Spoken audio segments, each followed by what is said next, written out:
안녕하십니까. 2020년 12월 4일 최병무의 팩트 시작하겠습니다.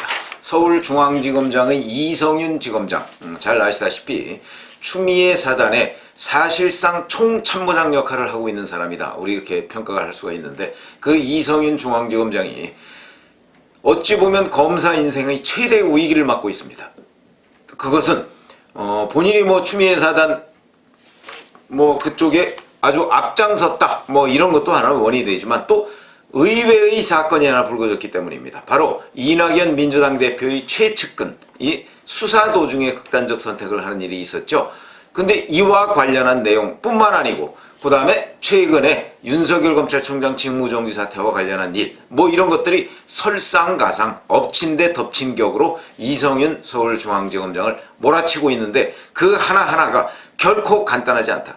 이런 말씀을 드려야 되겠습니다. 우선 오늘 대검찰청은 인권보호 수사규칙 위반 등 인권 침해 여부를 철저히 진상조사하여 보고할 것, 이렇게 하고 서울중앙지검 인권감독관한테 지시를 했습니다. 이게 무슨 얘기냐면, 바로 오늘 아침에 여러 보도가 있었죠. 이낙연 대표 최측근이 검찰 조사를 받던 도중에 그러니까 2일 오후 6시 30분 경제범죄형사부에서 조사를 받다가, 이게 이제 선관위의 고발 사건입니다. 이와 관련한 조사를 받다가 저녁 먹고 오겠다, 그리고 외출을 하고 난 뒤에 사라진 겁니다.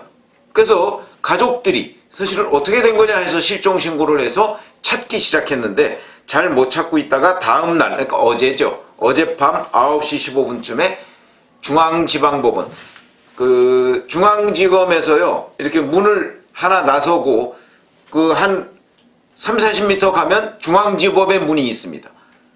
그쪽으로 갔다가 그 경내에서 발견이 됐다. 이런 거거든요. 근데 극단적 선택을 했다. 이런 얘기입니다. 그러니까 이거는 틀림없이 조사 도중에 도대체 무슨 일이 있었길래 라는 의혹이 있는데, 여기서 그치는 게 아니라, 이 사건이 중요한 게 아니라, 이 사건을 처리하는 이성윤 지검장의 여러 처리 과정이 정말 본인이 완전히 책임을 져야 될 수밖에 없는 그런 사건으로 번졌습니다. 무슨 얘기냐면, 윤석열 검찰총장이 업무 복귀한 게 2일이죠. 2일날. 근데 그 2일날 잘 아시지만 4시 30분에 법원이, 그러니까 업무 복귀를 한 것이 1일인데 1일 말고 2일날 그때 전혀 보고가 이루어지지 않았습니다. 그러니까 무슨 얘기냐면, 2일날 오후 6시 30분에 나갔죠. 나가서 실종 신고가 됐는데 그때 전혀 보고가 이루어지지 않았고, 윤 총장이 안 거는 3일 어제 언론에 보도가 된 즈음에서 알았다. 이런 얘기입니다. 그 무슨 얘기냐면, 세계일보를 보니까 이렇게 또 정확하게 나와 있더군요.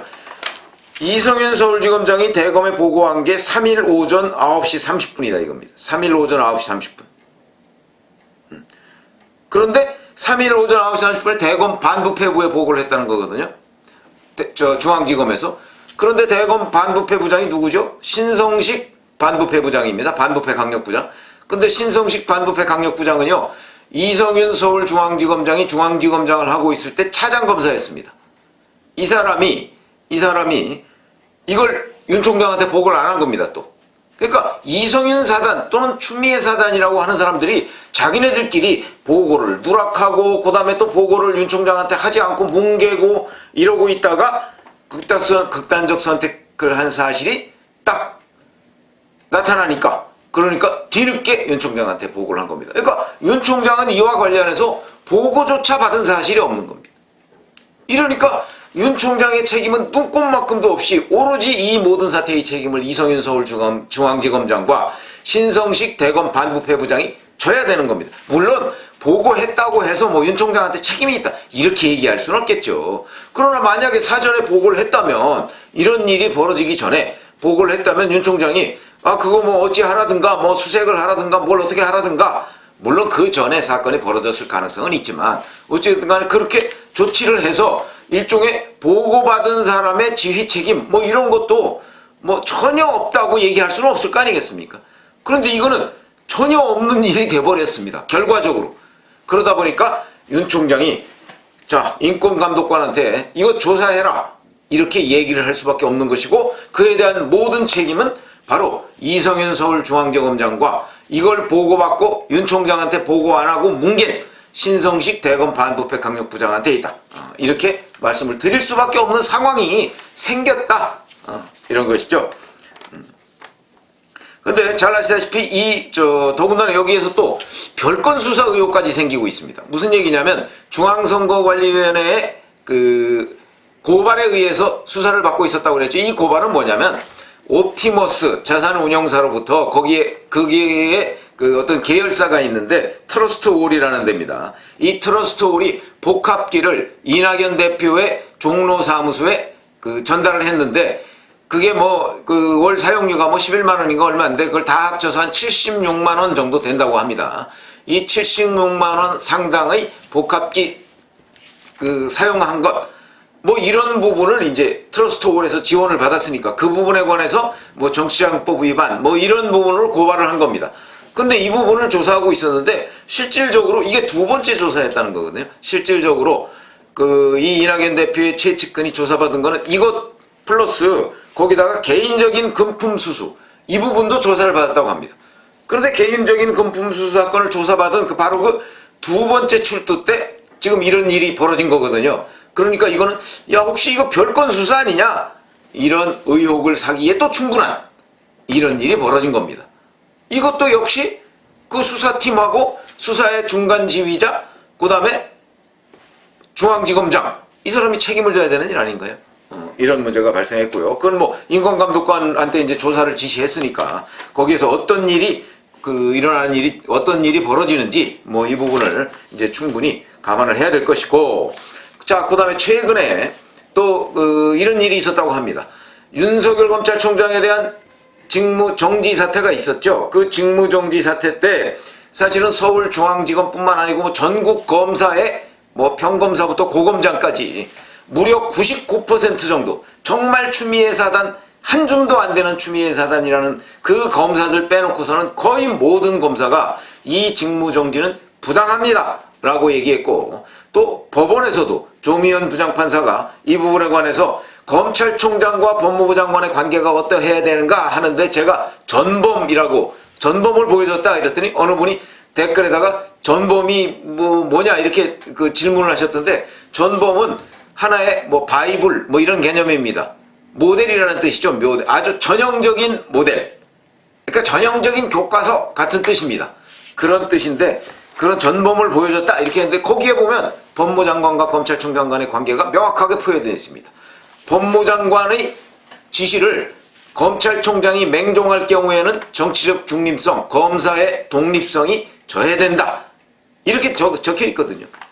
그래서 여하튼 그런 일이 벌어져서 대다수의 검사들이, 대다수라고 할 수 있죠. 99% 정도니까 대다수의 검사들이 이 직무정지가 부당하다. 우선 그 직무정지 사유로 제기한 6가지가 사실관계도 도대체 뒷받침이 안 되는 건데 이걸 이유로 총장을 직무정지할 수 있느냐. 심지어는 추미애 사단이라고 하는 조남관 대검 차장검사 지금 총장 직무대행을 하고 있었죠. 즉 그 사람조차도 이게 부당하다. 총장 장관님 한 발만 물러서 주세요 라고 요구를 했을 정도니까 일반 검사들이 어땠겠습니까? 그런데 그때 그 서명하고 검사들 이름을 올리고 이런 집단적인 행동을 한 그곳에서 빠졌던 사람들이 있습니다. 바로 중앙지검의 이성윤 사단의 최측근 어찌 보면 사단장들입니다. 1, 2, 3, 4차장 그 다음에 공보관 이런 사람들인데, 이 사람들이 1, 2, 3, 4차장 김옥준 1차장 검사, 그 다음에 최성필 2차장 검사, 구자연 3차장 검사, 형진휘 4차장 검사, 여기에다가 박세현 공보관, 이 사람들이 이성윤 서울중앙지검 등 찾아가서 자 최근 사태가 이렇게 된 데 대해서 이렇게 된다는 건 무슨 얘기냐면 이 사람들 빼놓고서 중앙지검 부장검사, 부부장검사, 평검사 전원이 이 직무정지가 부당하다 이렇게 성명을 발표를 했습니다. 그렇기 때문에 이 사람들만 빠졌었는데 이 사람들이 이성윤 서울중앙지검 찾아가서 이런 일과 관련해서 판단을 내리시는 것이 좋겠습니다 라고 얘기를 했다는 거죠. 판단을 내리는 게 뭡니까? 사표내라 이 얘기죠. 사표내라. 그렇게 압박을 넣었는데 거기에서 이성윤 지검장이 거절했다는 겁니다. 거절하니까 돌아가서 그 중에 김옥준 1차장 검사가 별도로 만나서 그러면 내가 사표를 내겠다 해서 사표를 던지고 이때 또 한 번 이성윤 서울중앙지검장한테 동반 사퇴를 하자 이렇게 얘기를 했는데 이성윤 지검장은 나는 할 일이 많다 이렇게 얘기를 했다는 거 아닙니까? 할 일이 많다. 그러면서 김옥준 1차장 검사 사표만 받았다는 겁니다. 김옥준 1차장 검사가 누구냐? DJ 정부의 초대 법무장관이었던 박상천 법무부 장관의 사위입니다. 그러니까 이렇게 되니까 이 일이 있고 나서 이낙연 대표 최측근에 이런 일이 있었다는 것이죠. 그러니까 여하튼 이 일도 이건 만만치 않은 일입니다. 왜 그러냐면 1, 2, 3, 4차장과 공보관은요 이성윤 서울중앙지검장의 뜻에 따라서 그 자리에 추미애 장관이 임명해 준 사람들입니다. 근데 이 사람들이 바로 동반 사퇴하자 내지는 당신도 물러나야 되는 것 아니냐라고까지 강력하게 요구를 했다는 이거는요 검사 세계에서는 듣도 보도 못한 일들입니다.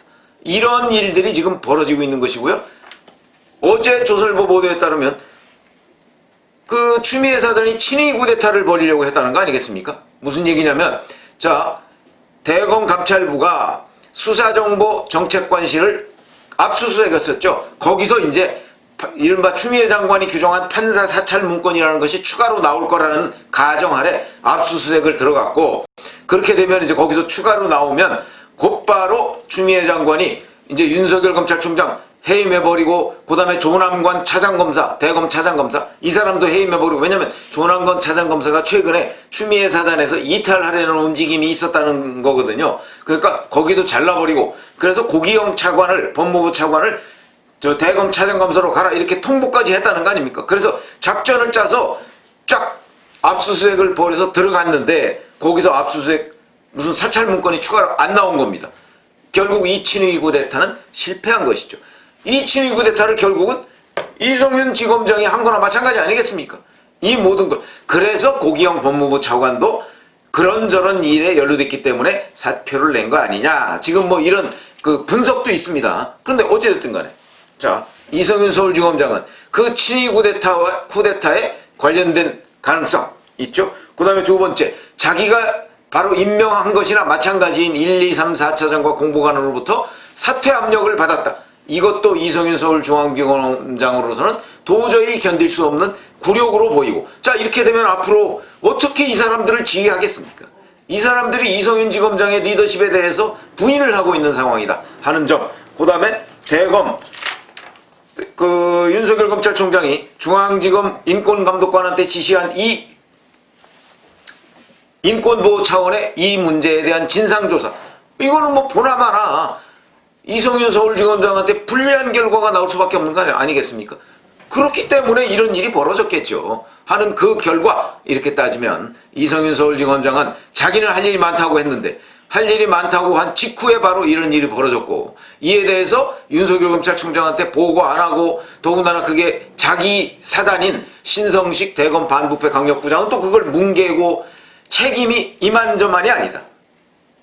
이 문제에 관해서 아마 윤석열 검찰총장에 대한 징계위원회가 12월 10일 날 열린다고 하는데 그 징계위원회에서 윤석열 검찰총장에 대한 결정이 내려지기 이전에 이성윤 서울중앙지검장이 어떤 식으로든 이 문제에 대한 책임을 지거나 아마 인권감독관 중앙지검 인권감독관의 조사가 12월 10일 이전에 나올 겁니다. 나오면은 이성윤 서울중앙지검장이 먼저 그 자리에서 물러나거나 아니면 그 자리에서 어떤 법률적 책임을 져야 될지도 모르겠다. 이런 생각이 들어서 제가 오늘 검사 인생 최대의 위기에 몰린 이성윤 서울중앙지검장이라는 말씀을 드렸습니다. 감사합니다.